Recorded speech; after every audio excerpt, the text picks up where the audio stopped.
হঠাৎ করেই একটি ঘটনা ঘটে যেতে পারে, আর তাতেই বিএনপি সরকারের ক্ষমতা নাই হয়ে যেতে পারে, 111 ঘটতে পারে। দর্শক, বাংলাদেশে একটা অঘটন ঘটেছে। এই অঘটন আমি প্রথমে যে সেন্টেন্সটা বললাম তার আলাদা। যখন ঘটেছে ওই ঘটনাটা পুরোপুরি সফল হয়নি, কিন্তু এরকম একটি ঘটনা সফল হলে ওই একটাকে কেন্দ্র করেই বিএনপির ক্ষমতা নাই।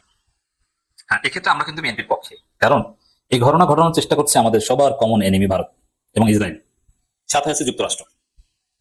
তো এই জন্য এই জায়গায় বিএনপি সরকার কোঅপারেট করতে হবে। মনে রাখবেন যে বিএনপি যদি উগ্রবাদীদের ধরে, জঙ্গিবাদীদের বিরুদ্ধে অভিযান চালায়, যেমন ফাতাহ কমব্যাটকে বিএনপি নির্মূল করছে, বিএনপি সরকার, পুলিশ তাদেরকে ধরেছে, উই অ্যাপ্রিসিয়েট ইট। আরো যত উগ্রবাদী, জঙ্গিবাদী বা জঙ্গিবাদীদের মেন্টর ইনফ্লুয়েন্সার আছে তাদেরকেও নজরদারি টানেন, উই উইল সাপোর্ট ইট। তো দর্শক, মেট্রো রেলের নিচে মতিঝিলে ছাতায় লুকানো ছিল শক্তিশালী পাইপ বোমা। বোতাম চাপলেই হতো বিস্ফোরণ। শক্তিশালী পাইপ বোমা, এতে শত শত মানুষ মারা যেতে পারত। বোতামটা চাপতে পারেনি, অতএব মেট্রো রেল ধসেও পড়েনি, কিংবা অনেক মানুষও মারা যায়নি। কিন্তু বোমাটা কিন্তু লুকানো ছিল। এই বোমাটা কোথা থেকে এসে, কারা বানিয়েছিল? কেনই বা ঢাকার অন্যতম ব্যস্ত অর্থনৈতিক এলাকা মতিঝিলে এই ধরনের শক্তিশালী বোমা রাখার ঘটনা ঘটেছে? Just we are safe zone in the sense that এই বোমাটা বিস্ফোরণ হয়। কিন্তু এটা একটা স্যাবোটাজ। এটা বৃহত্তর বাংলাদেশকে অস্থিতিশীল করার ক্ষেত্রে ভারত এবং ইসরায়েলের যে ষড়যন্ত্র, ওই যে বলেছে না যে বাংলাদেশে হামাস আছে, জঙ্গি আছে, ওই জঙ্গিবাদ দেখানোর ভারতীয় একটা প্রজেক্ট। ভারতই এটা করবে। এর পেছনে ডেফিনেটলি উগ্রবাদীরা আছে, এটা তদন্তে বের হয়ে আসবে। নানান উগ্রবাদী গোষ্ঠী ভারতের তৎপরতায়, অর্থায়নে সক্রিয় হচ্ছে।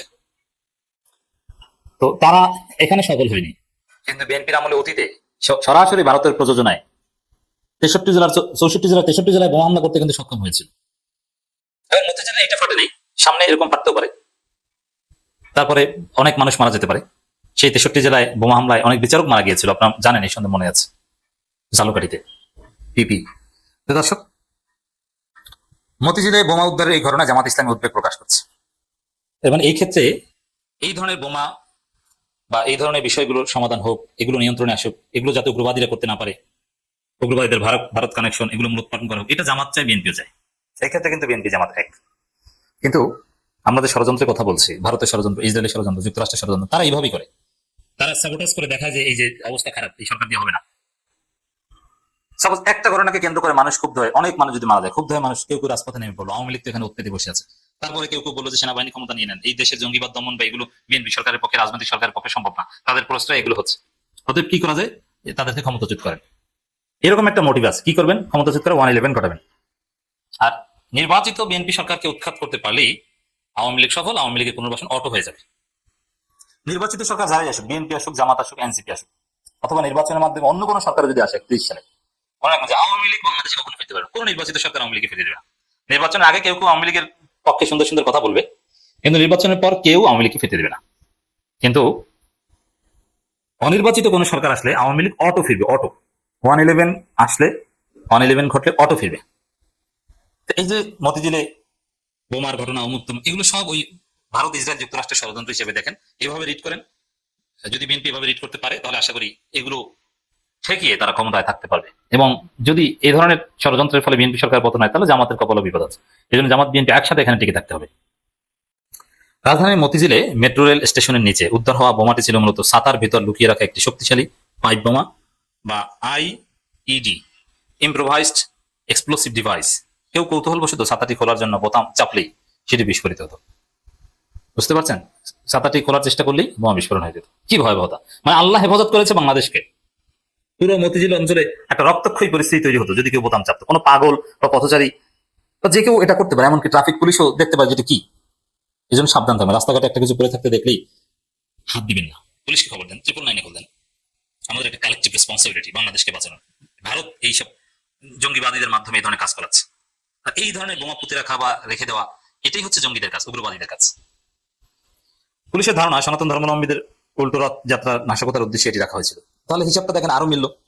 যেমন জঙ্গিরা এরকম, এটা ইন্ডিয়ান স্যাবোটাজ, একটা বোমা হামলা ঘটনা ঘটলো, এখন সাপোজ হিন্দুদের কোন একটা প্রোগ্রামের মধ্যে এটা বিস্ফোরিত হলো, 30-40-50 জন হিন্দু মারা গেল, তখনই ভারত ঝাঁপিয়ে পড়বে, এই যে বাংলাদেশ হিন্দু মারা হচ্ছে, বাংলাদেশি উগ্রবাদীরা হিন্দু মারছে, অর্থাৎ হিন্দুদের বাঁচাতে কি করো, সেনাবাহিনী ক্ষমতা নাও, নইলে কিন্তু আমরা সামরিক হামলা চালাবো।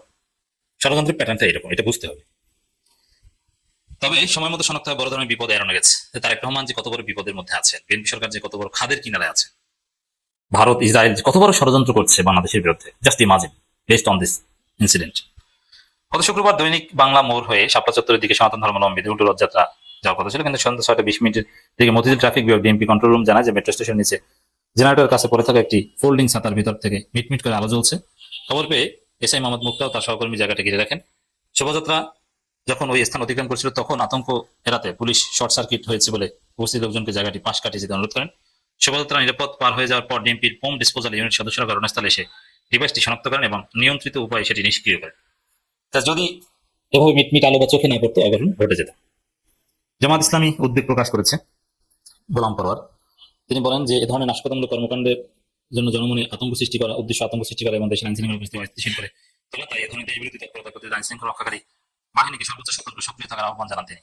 এখানে গোলাম পরোয়ারের বক্তব্য কিন্তু সরকারের বিরুদ্ধে নাই, এটা বিরোধী দল শোনাবে, এটা সরকারের শুভাকাঙ্ক্ষী বা সরকারের সহযোগী শরিক দল টাইপের একটা বক্তব্য হয়ে গেল। এর মানে কি, যে বাংলাদেশের বিরুদ্ধে ষড়যন্ত্র, উগ্রবাদীদের ষড়যন্ত্র, ভারতের ষড়যন্ত্র, সরকারি দল বিরোধী দল মিলে সবাই ঐক্যবদ্ধভাবে এই ষড়যন্ত্রের বিরুদ্ধে আমাদের লড়াই করতে হবে। এটা অশনি